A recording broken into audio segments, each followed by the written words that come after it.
할렐루야. 우리 주님의 놀라운 평화가 여러분의 심령과 가정과 일터 위에 흘러 넘치시기를 축복드립니다. 앞뒤 좌우에 있는 분들에게 당신 곁에 앉으니 천국이네요, 이렇게 한번 인사해 주시면 좋겠습니다.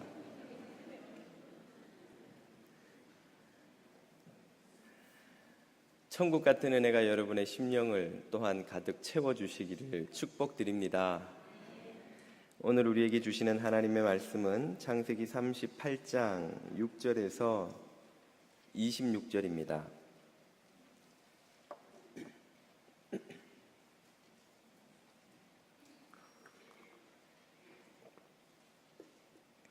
창세기 38장 6절에서 26절을 자매님과 형제님들이 한 절씩 읽겠습니다. 유다가 장자 엘을 위하여 아내를 데려오니 그의 이름은 다말이더라. 유다의 장자 엘이 여호와가 보시기에 악함으로 여호와께서 그를 죽이신지라. 유다가 오난에게 이르되 내 형수에게로 들어가서 남편의 아우된 본분을 행하여 내 형을 위하여 씨가 있게 하라. 오난이 그 씨가 자기 것이 되지 않을 줄 알므로 형수에게 들어갔을 때에 그의 형에게 씨를 주지 아니하려고 땅에 설정하매 그 일이 여호와가 보시기에 악함으로 여호와께서 그도 죽이시니 유다가 그의 며느리 다말에게 이르되 수절하고 내 아버지 집에 있어 내 아들 셀라가 장성하기를 기다리라 하니 셀라도 그 형들같이 죽을까 염려함이라. 다말이 가서 그의 아버지 집에 있으니라. 얼마 후에 유다의 아내 수아의 딸이 죽은지라. 유다가 위로를 받은 후에 그의 친구 아둘람 사람 히라와 함께 딥나로 올라가서 자기의 양털 깎는 자에게 이르렀더니 어떤 사람이 다말에게 말하되 내 시아버지가 자기의 양털을 깎으려고 딥나에 올라왔다 한지라. 그가 그 과부의 의복을 벗고 너울로 얼굴을 가리고 몸을 휩싸고 딥나 길곁 에나임 문에 앉으니 이는 셀라가 장성함을 보았어도 자기를 그의 아내로 주지 않음으로 말미암음이라. 그가 얼굴을 가리었으므로 유다가 그를 보고 창녀로 여겨 길 곁으로 그에게 나아가 이르되 청하건대 나로 내게 들어가게 하라 하니 그의 며느리인 줄을 알지 못하였음이라. 그가 이르되 당신이 무엇을 주고 내게 들어오려느냐. 유다가 이르되 내가 내 떼에서 염소 새끼를 주리라. 이르되 당신이 그것을 줄 때까지 담보물을 주겠느냐. 유다가 이르되 무슨 담보물을 내게 주랴. 그가 이르되 당신의 도장과 그 끈과 당신의 손에 있는 지팡이로 하라. 유다가 그것들을 그에게 주고 그에게로 들어갔더니 그가 유다로 말미암아 임신하였더라. 그가 일어나 떠나가서 그 너울을 벗고 과부의 의복을 도로 입으니라. 유다가 그 친구 아둘람 사람의 손에 부탁하여 염소 새끼를 보내고 그 여인의 손에서 담보물을 찾으려 하였으나 그가 그 여인을 찾지 못한지라. 그가 그곳 사람에게 물어 이르되 길곁 에나임에 있던 창녀가 어디 있느냐. 그들이 이르되 여기는 창녀가 없느니라. 그가 유다에게로 돌아와 이르되 내가 그를 찾지 못하였고 그곳 사람도 이르기를 거기에는 창녀가 없다 하더이다 하더라. 유다가 이르되 그로 그것을 가지게 두라. 우리가 부끄러움을 당할까 하노라. 내가 이 염소 새끼를 보냈으나 그대가 그를 찾지 못하였느니라. 석 달쯤 후에 어떤 사람이 유다에게 일러 말하되 내 며느리 다말이 행음하였고 그 행음함으로 말미암아 임신하였느니라. 유다가 이르되 그를 끌어내어 불사르라. 여인이 끌려나갈 때에 사람을 보내어 시아버지에게 이르되 이 물건 임자로 말미암아 임신하였나이다. 청하건대 보소서 이 도장과 그 끈과 지팡이가 누구의 것이니까 한지라. 유다가 그것들을 알아보고 이르되 그는 나보다 옳도다. 내가 그를 내 아들 셀라에게 주지 아니하였음이로다 하고 다시는 그를 가까이 하지 아니하였더라. 아멘. 오늘은 우리 미국의 현실에 대해 한국 뉴스가 보도한 한 꼭지 보도를 보시고 설교를 시작하도록 하겠습니다. 잠깐 보시죠. 미국에서는 1시간에 3명꼴로 마약에 중독된 아기가 태어납니다. 임신 중에도 마약을 하는 엄마 때문에 마약 중독자로 태어나 고통받는 신생아들의 실태, 박병일 특파원이 취재했습니다. 갓 태어난 아기가 사시나무 떨듯 두 다리를 쉴 새 없이 움직입니다. 마약에 중독된 채 태어난 겁니다. Like I was in labor, in the bathroom shooting heroin, about to give birth to my child. 임신 중에 복용한 마약은 고스란히 태아에게 전달됩니다. 팔다리 없이 태어난 기영아, 손바닥보다 작은 조사나, 엄마의 이기심과 무분별이 낳은 죄 없는 희생자들입니다. They have a characteristic piercing cry. They're very jittery, irritable. Sometimes they have seizures. 마약에 중독된 신생아는 금단 증후군으로 심한 고통을 받게 됩니다. 마약을 줄여가며 투여하는 치료를 한 달 넘게 견뎌내야만 살 수 있습니다. 미국에서 마약에 중독된 채 태어나는 아기는 한 해 2만 7천 명에 달합니다.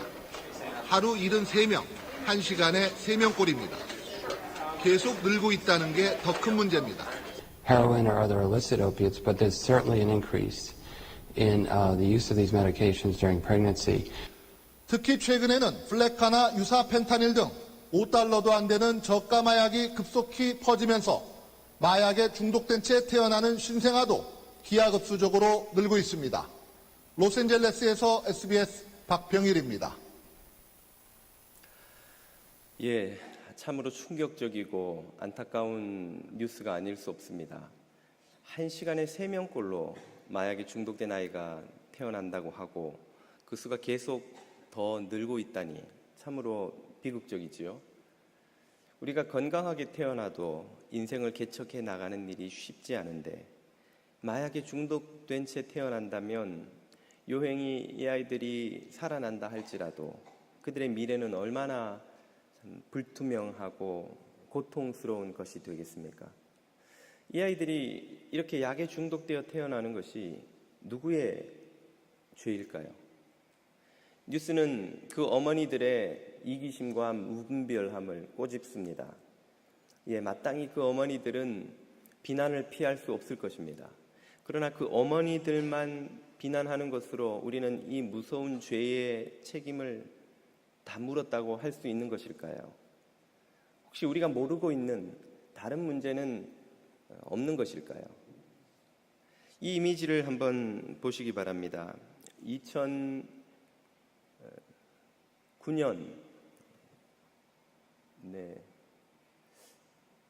빛이 너무 밝아서 이 지도의 백그라운드가 다 허옇게 나와 버렸네요. 지금 1999년도에 미국의 약물 과다 복용으로 사망한 사망자들 분포를 그린 미국의 지도인데요. 지금 빨갛게 표시된 곳에서 더 많은 사망자가 나왔다는 뜻이죠. 1999년도에 약물 중독으로 사망한 사람이 8천여 명, 10,000명이 조금 안 됩니다. 마약이 어제 오늘 일은 아니지만 그래도 미국의 일부 도시들에 국한된 문제였습니다. 그러던 것이 2004년에는 그 사망자 수가 3만 명으로 늘어납니다. 2006년에는 3만 8천, 2013년에는 4만 6천, 2015년에는 5만 2천 명, 그리고 2016년 작년에는 6만 4천 명으로 늘어나지요. 그 사망자들의 분포 지역도 지금 보시는 것처럼 이것은 2014년도 통계인데요. 미국 전역으로 그 문제가 확대되고 있다는 것을 쉽게 알 수 있습니다. 우리가 사는 뉴저지도 요즘 있는데요. 가장 심한 지역은 아니지만 그렇다고 청정 지역도 아닙니다. 왜 이런 일이 일어나는 것일까요? 이 그래프를 보면 2004년부터 14년까지 한 11년 정도의 통계를 낸 것인데요. 교통사고 사망자는 지속적으로 줄고 있는 반면에 약물 중독으로 사망하는 이는 계속 늘어나서 5만 명에 육박하고 있죠. 2016년이 되면 이것이 6만 5천 명으로 더 늘어납니다. 엄청난 속도로 약물 중독 사망자가 늘어나고 있는 것이죠. 도대체 무슨 일이 있었기 때문에 이런 충격적인 현상이 일어나는 것일까요? 1990년대 말에 펄듀 파마라는 제약회사에서 옥시코돈이라는 약의 사용 범위를 확대하는 법안을 로비를 통해서 얻어냅니다. 옥시코돈은 흔히 마약성 진통제라고 부르는 것인데 그 성분이 오피오이드라고 해서 헤로인과 거의 똑같습니다. 마약을 왜 진통제로 쓰는가? 이것은 극단적인 경우에 있는, 예를 들면 말기 암 환자들이나 교통사고를 당해서 막 응급실로 실려온 사람들, 혹은 큰 수술을 받아야 하는 사람들과 같이 그 고통을 도저히 감내할 수 없을 정도의 상황에 있는 사람들을 위한 제한적으로 쓰는 그런 진통제였습니다. 그런데 이 진통제의 사용 범위를 확대하는 법안을 통과시킴으로 인해서 이 옥시코돈을 두통이나 치통, 디스크 같은 일반 진통 환자에게도 처방할 수 있게 된 것이죠. 이 회사는 대대적인 TV 광고를 통해서 이 약은 중독의 위험성이 없으며 이제 누구나 쉽게 그 고통으로부터 벗어날 수 있게 되었다고 광고를 했습니다. 그리고 그들의 로비를 받는 의사들은 이 약을 일반 진통 환자들에게 무더기로 처방하기 시작한 것이죠. MBC의 보도에 따르면 맨하탄의 한 의사는 5년 동안 220만 개의 옥시코돈을 그의 환자들에게 처방했다고 합니다.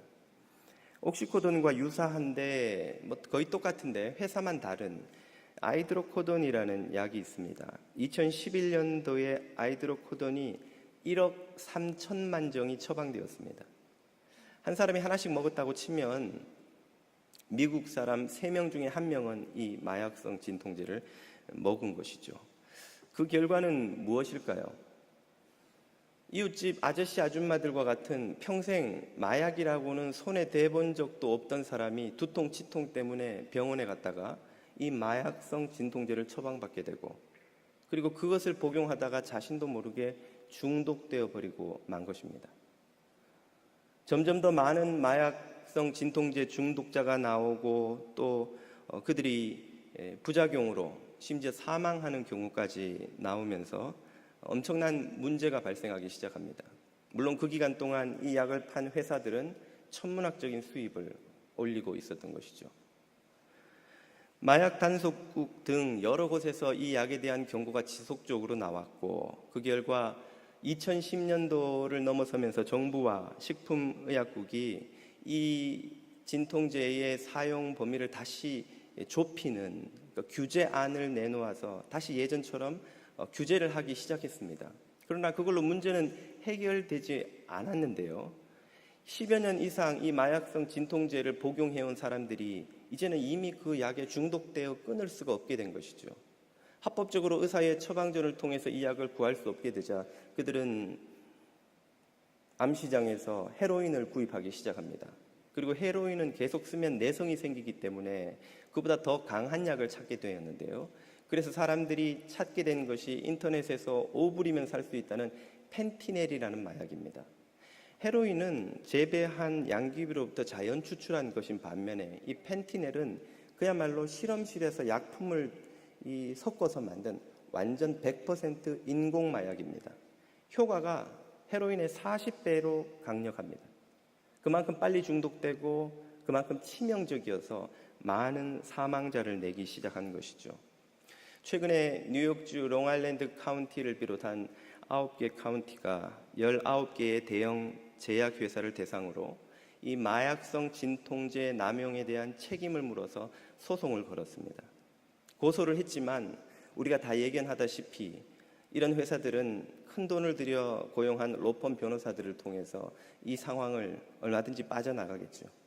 혹시 그들이 소송에서 지더라도 그들이 벌어들인 돈의 극히 일부만을 아마 치료나 회복 비용으로 내놓고 이 문제는 마무리되고야 말 것입니다. 자, 이제 다시 한번 질문을 드리겠습니다. 이 아이들이 마약에 중독되어 태어난 것은 누구의 죄입니까? 그 어머니들의 죄만인가요? 그 어머니들을 중독시킨 그 누군가의 더 무서운 죄가 있는 것은 혹시 아닐까요?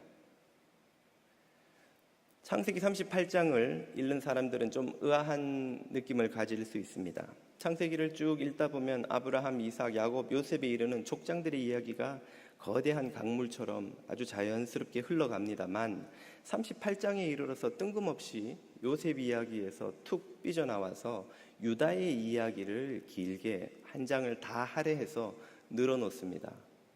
이 38장 말미를 보고 마태복음 1장을 또 보면 이것이 유다와 다말을 통해 이어지는 메시아의 족보를 소개하기 위함이구나 하는 것을 어렵지 않게 알 수 있습니다만은 그것만이 목적이었다면 한 2절이나 3절만 써도 얼마든지 유다, 다말 그 이어지는 후손들의 족보 설명하는 데는 어려움이 없습니다.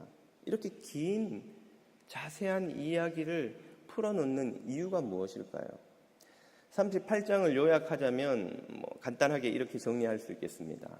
유다, 요셉, 야곱의 12아들 중에 하나지요.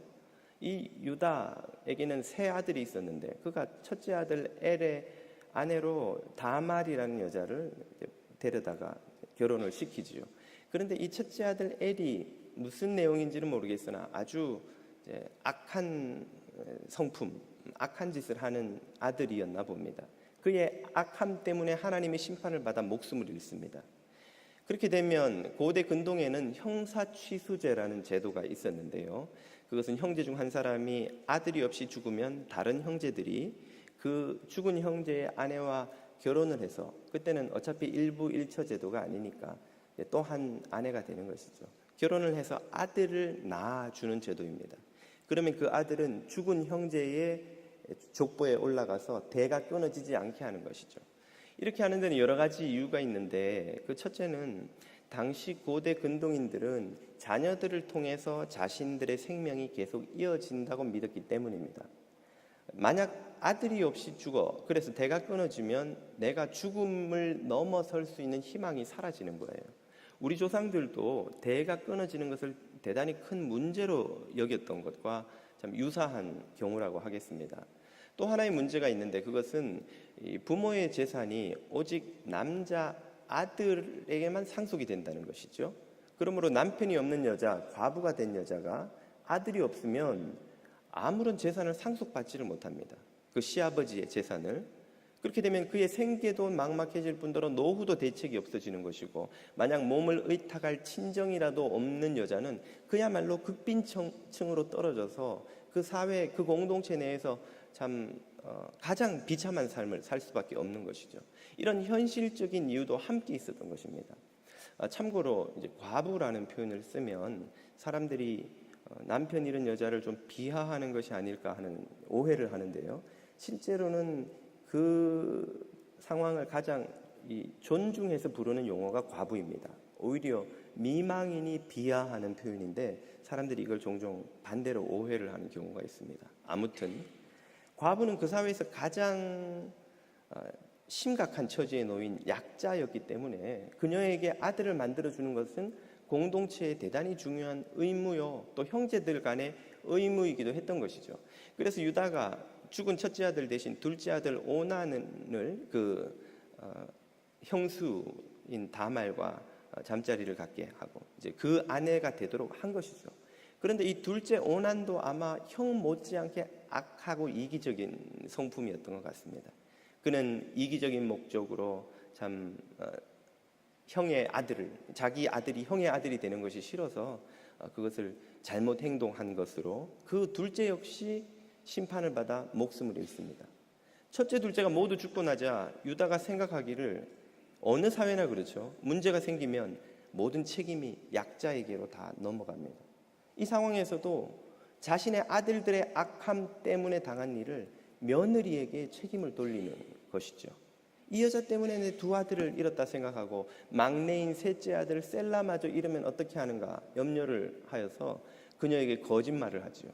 셀라가 너무 어려서 너와 결혼시킬 수가 없으니 너는 처가에 가서 기다리면, 친정에가 기다리면 내가 셀라가 큰 다음에 너를 부르마, 이렇게 거짓말을 하고 보내버립니다. 그러나 시간이 아무리 지나도 유다가 셀라가 다 컸는데도 자신과 결혼시켜주지 않자 그제서야 다말은 자신이 속았다는 걸 깨닫고 자구책을 찾습니다. 이스라엘 남부에 가면 이 뾰족하게 떨어지는 지역 남쪽에 딥나라는 타운이 있습니다. 부족장이었던 유다가 자신의 많은 양떼의 털을 깎기 위해 그곳에 왔는데 그 소식을 알게 된 다말이 거리의 여자처럼 꾸미고 자신을 숨기고 그곳에 나가 유다를 만나서 잠자리를 함께 하죠. 그 결과로 임신을 하게 됩니다. 그런데 그 소문이 유다의 귀에 들어가자 그 당시의 풍습으로는 남편을 잃고 수절하고 기다리는 여자가 임신을 했다면 부정을 저지른 것이니 그 당시의 관습으로는 그 죄는 처형으로 다스렸던 것이죠. 그래서 잡아와서 그녀를 처형하려는 찰나에 그녀가 시아버지와 잠자리를 하면서 얻어내었던 그 도장과 끈과 지팡이를 보여줍니다. 그것을 보고 모든 상황의 전말을 알게 된 유다가 다말을 죽이지 않고 보내주는 것으로 이 이야기가 끝이 나는 것이죠. 그렇게 아름다운 이야기도 아닌 이런 이야기를 왜 이렇게 길게 38장은 우리에게 소개하는 것일까? 이 본문 속에서 두 명의 죄인이 등장합니다. 첫 번째는 다말이겠죠. 다말의 죄는 시아버지를 속이고 그와 부도덕한 관계를 맺은 것이지요. 또 한 사람의 죄인은 잘 강조되지는 않지만 바로 유다입니다. 유다는 자기 며느리를 속이고 마땅히 그녀에게 주어야 할, 그녀와 결혼시켜야 할 셋째 아들과의 결혼을 이제 가로막은 것이죠. 두 사람 모두가 죄를 지었고 죄인입니다만 굳이 경중을 따지자면 둘 중에 누가 더 무거운 죄일까요? 그것은 이 유다의 자기 고백을 통해서 드러납니다. 오늘 본문 26절을 한번 보시죠.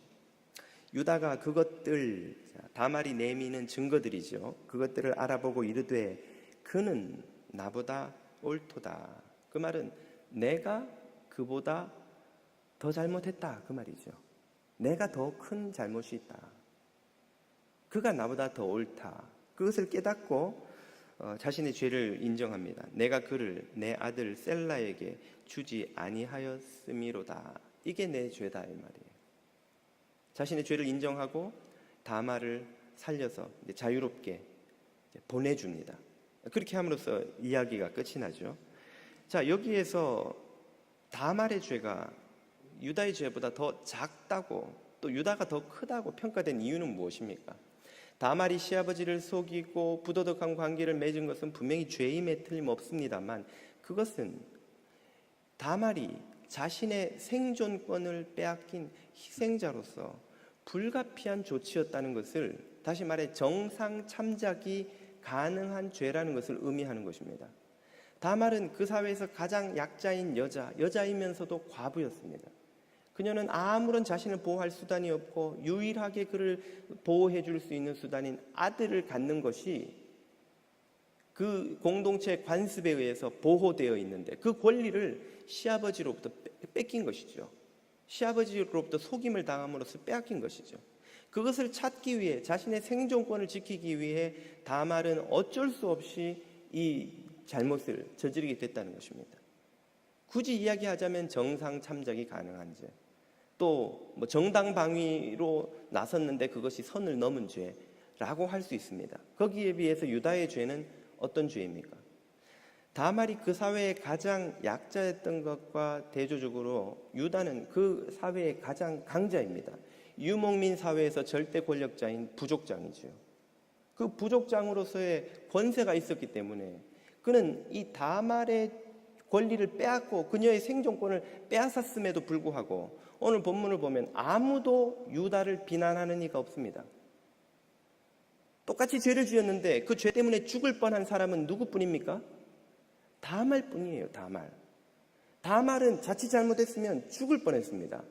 거기에 비해서 유다의 죄는 그 자신도 자신의 죄가 다말의 죄보다 더 크다고 인정했음에도 아무도 유다의 죄를 꼬집거나 비난하지 않아요. 왜 그럴까요? 그는 강자이기 때문입니다. 그는 권력자이기 때문이죠. 유목민 사회에서 부족장은 아무도 손댈 수 없는 사람이기 때문이죠. 누구의 죄가 더 큽니까? 유다의 죄가 더 큰데 그 죄는 아무런 비난도 받지 않습니다. 다말의 죄는 생존을 위한 옳다고 할 수는 없으나 불가피한 처절한 몸부림의 죄였는데 그것 때문에 다말은 죽을 뻔했다는 것이죠. 강자의 큰 죄는 묻히고 약자의 작은 죄만 고발되는 이런 불평등은 인류 역사가 시작된 이래 항상 있었고 지금도 있고 앞으로도 결코 사라지지 않을 것입니다.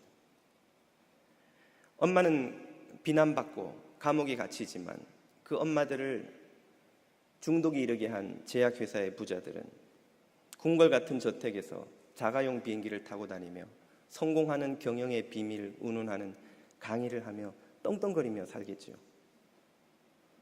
살아보겠다고 이 세상에 수많은 아버지 어머니들이 몸부림을 치다 장발장이 되어 감옥에 갇히고 그들의 가족들은 비참한 삶의 처지를 벗어나지 못하는데 국민들의 세금을 빼돌리고 뇌물을 받고 온갖 부정과 부패로 재산을 축적한 이들은 대대손손 이어가며 떵떵거리며 살아갑니다. 그런 일들이 이 세상에서 항상 있어 왔습니다. 약자의 죄는 우리가 잘 보면서, 약자의 죄는 신랄하게 비난하고 정죄하면서 강자의 죄는 우리는 보지 못합니다. 아니, 못 본 척합니다. 이런 편견이 우리 교회 안에도 있습니다. 보수적인 미국 교회와 미국 교회 영향 아래서 성장한 한국 교회 안에 이런 편견이 얼마나 팽배해 있는지요. 지난 세기 우리 한국 교회는 사람들에게 술, 담배 제사하면 마치 지옥에 갈 것처럼 호들갑을 떨면서 술, 담배 제사하는 사람들이 무슨 죽을 죄인인 것처럼 정죄를 하면서 정작 국민들을 학살해서 권력을 잡고 세금을 빼돌리고 온갖 부정과 부패를 다 저지르는 권력자 앞에 가서는 조찬 기도회를 열어서 하나님이 축복하시는 대통령이라고 입이 마르도록 칭찬을 하고 돌아왔습니다. 그리고 그 대가로 얼마나 많은 혜택을, 대가를 교회가 받아 누렸는지 모릅니다. 예수님이 바리새인들을 비판하며 이 하루살이는 걸러내고 약대는 삼키는 위선자들아, 하루살이 같은 죄는 걸러내면서 어떻게 이런 죄를 짓냐고 흥분을 하는 교회 지도자들이 낙타 같은 거대한 죄를 삼키며 먹으며 묵인하며 동조하며 옹호하며 심지어는 거기에 편입되어 그 떡고물을 함께 누리며 성장을 갈구해 온 것이 지난 세기 우리 한국 교회의 부끄러운 모습입니다. 히틀러 치하의 독일 교회는 본회파와 같은 일부 순교자들, 고백교회 성도들을 제외한 대부분의 교회가 히틀러로부터 공산주의로부터 교회를 보호해주고 여러 가지 정부의 혜택을 주겠노라는 약속을 받아내고는 그 히틀러와 나치의 통치를 정당화하기에 바빴습니다. 하늘의 통치자라고, 하나님이 축복하신 통치자라고 히틀러를 칭찬하고 찬양하고 여러 기독교 절기를 독일의 국가 절기와 일치시켜서 크리스마스에 히틀러의 통치를 찬양하는 예배를 드리고 그렇게 하면서 그 히틀러 치하의 온갖 혜택을 다 받아 누렸던 것이죠. 한국교회가 그와 유사한 전철을 밟아온 것이 사실입니다. 최근에 한국교회 지도자들이 세습을 정당화하고 목회자 세금 납부 반대에 근거랍시고 내세우는 논리들을 읽고 있으면 같은 목사인 저도 얼굴이 화끈거려 견딜 수가 없습니다. 왜 이 큰 교회를 내 아들이 나를 뒤이어 세습해야 하는지, 왜 우리 목사들은 세금을 내면 안 되는지를 근거랍시고 내세우는 논리를 보니 젊은이들이 교회를 안 떠나는 게 이상하고 지각이 있는 사람들이 교회를 맹신자 집단이라고 매도하지 않는 것이 정말 이상한 것이죠. 같은 목사인 나도 설득시키지 못하는 논리를 가지고 어떻게 교회 밖에 있는 사람을 설득하겠다고, 그것도 누가 봐도 치졸한 이유를 들이대면서 말이죠. 이것은 우리 한국교회가 기득권을 옹호하고 묵인하는 데 지나서 기득권에 이미 편입됐다는 것을 보여주는 한 예에 불과합니다. 한국교회만 그런 것이 아닙니다. 미국교회 현실은 거기서 거기입니다. 최근에 여러 조사기관들이 내놓은 통계를 보면 미국인들의 정기적인 교회 출석 비율이 채 20%가 안 됩니다. 종교 조사를 하면 대부분 50% 가까이 여전히 자신을 기독교인이라고 체크는 합니다만은 실제로 정기적으로 교회 출석하는 이는 미국인 중에 20%가 안 된다는 거예요. PRRI, Public Religion Research Institute에서 미국인 종교 성향에 관한 조사 결과를 최근 내놓았습니다. 거기에 보면 미국의 기독교 인구는 지속적으로 감소하고 있는데 그 감소세가 젊은 층에서 특별히 엄청난 속도로 이루어지고 있다는 것이죠. 일어나고 있다는 것이죠. 사람들이 교회를 떠나고 있는데 그중에 젊은이들은 더 빠른 속도로 떠나고 있다는 것입니다. 미국인들의 삶에서 더 이상 교회가 중심이 아닙니다. 이민교회를 섬기는 저나 여러분들도 다 경험하고 있는 바가 아닙니까? 저도 어릴 때 교회 다녔던 기억을 더듬어 보면 좀 신앙이 있고 교회를 사랑한다고 하는 사람들은 저도 그랬고 교회에서 살다시피 했습니다. 교회 다녀올게요가 아니고 보통 교회에서 집에 다녀오겠습니다. 그리고 집에 자고 왔어요. 학교 안 갈 때는 그냥 교회에서 살다시피 했습니다. 교회 행사, 전도 집회, 무슨 부흥회, 수련회 1년 내 그거 하는 즐거움으로 살았고 저희 부모님 세대도 마찬가지였어요. 이민 와서 우리가 집이나 일터를 제외하면 교회 말고 마땅히 몸담을 커뮤니티가 어디 있습니까?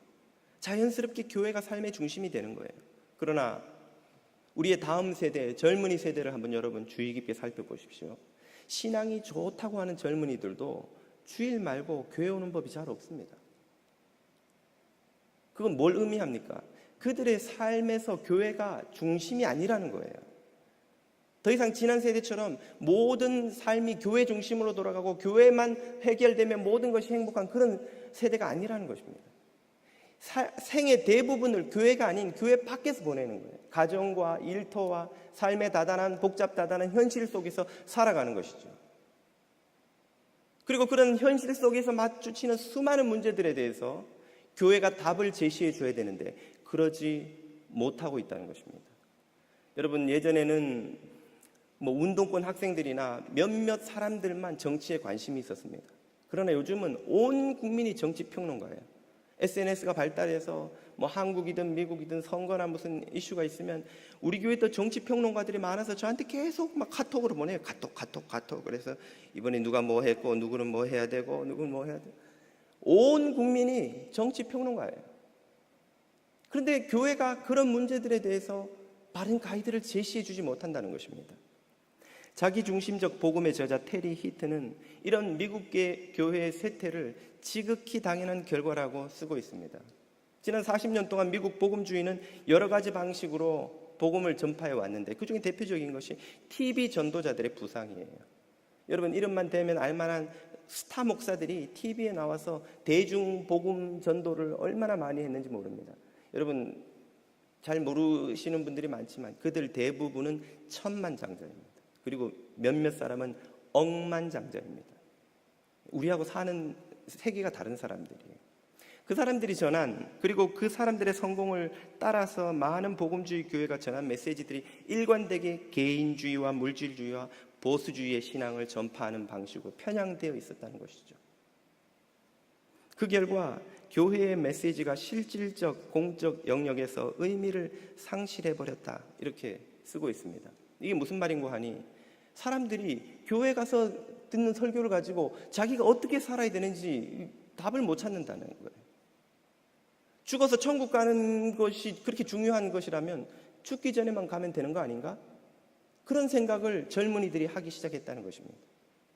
의식 있는 대중들이 더 이상 교회의 메시지를 통해 답을 찾지 않게 됐다는 거예요. 교회에서 아무 의미 없는, 내 삶의 의미를 발견할 수 없는 무의미한 이야기만 계속 한다는 사실에 사람들이 교회에 나아갈 신앙을 찾을 필요를 잃어버렸다는 것이죠. 미국 복음주의는 그 탈출구를 번영 복음에서 찾았습니다. 쉽게 말해 현실의 의미가 없지 않다는 거예요. 예수 잘 믿으면 주님께서 복을 주신다는 거죠. 그래서 성공한다는 것이죠. 한국교회도 그 대표적인 예가 순복음교회 삼중복음입니다. 내 영혼이 잘됨 같이 내가 범사에 잘되고 내가 강건하기를 내가 축원하노라. 예수 믿고 구원받고 부자 되고 병 고치고 이 세 가지를 예수 믿으면 다 얻는다는 거예요. 이 번영복음을 장로교단을 비롯한 여러 기성교단들이 사입이라고 비판하면서도 그들의 사람들을 끌어모으는 성공의 결과를 보고 장로교단, 감리교단, 침례교단 할 거 없이 한국은 교단별로 메시지 차이가 거의 없어요. 어느 교회 가나 이름 간판만 다르지 메시지는 거의 비슷비슷합니다. 한결같이 그 성공을 쫓아가기 시작했습니다. 축복을 받는다는, 잘 되고 번영하고 병 고치고 소원 성취하고 하나님이 이렇게 복을 주신다는, 미국의 성공을 쫓아한 한국교회, 한국교회의 순복음을 쫓아한 모든 교단들이 그 메시지로 통일되다시피 했습니다. 이 번영복음은 그러나 얼마 인기를 끌지 못하고 쇠퇴하기 시작합니다. 왜냐하면 그것이 진리가 아니기 때문이죠. 그리스도인의 사명은 세상에서 성공하는 것이 아니라 세상을 밝히는 것인데 말입니다. 그리스도인의 사명은 세상에서 부자 되는 것이 아니라 세상에 맛을 내는 것이기 때문입니다. 진리가 아니기 때문에 그것은 오래가지 못하고 번영복음이 한때는 이 교회의 쇠퇴를 막을 답인 줄로 사람들이 생각했으나 오히려 쇠퇴를 결과적으로는 가속화시키는 결과를 가지고 온 것입니다. 오늘 이 본문은 그런 우리 한국교회와 미국교회가 편견을 인정하고 돌이키는 용기를 내야 한다고 우리에게 경고하고 있는 것이죠. 오늘 본문 26절을 다시 보십시오. 유다는 오늘날 흔히 보기 힘든 용기를 보여줍니다. 유다가 그것들을 알아보고 이르되 그 증거들을 보고 그는 나보다 옳도다. 내가 그를 내 아들 셀라에게 주지 아니하였음이로다. 자신의 잘못을 인정합니다. 그리고 그녀를 돌려보내지요. 정말 현실에서 찾아보기 힘든 용기입니다. 오늘날 많은 권력자들, 위정자들, 강자들이 자신의 치부가 드러나는 상황이 되면 그들은 어떻게 합니까? 그 증거들을 묻어버리고 그 증인을 죽여버리는 거예요. 자신에겐 권력이 있고 다말은 지금 죽기 직전입니다. 눈 질끈 감고 예정대로 행하라고 하면 다말은 죽고 그 증거는 사라지고 자신의 모든 치부는 덮여버릴 것입니다.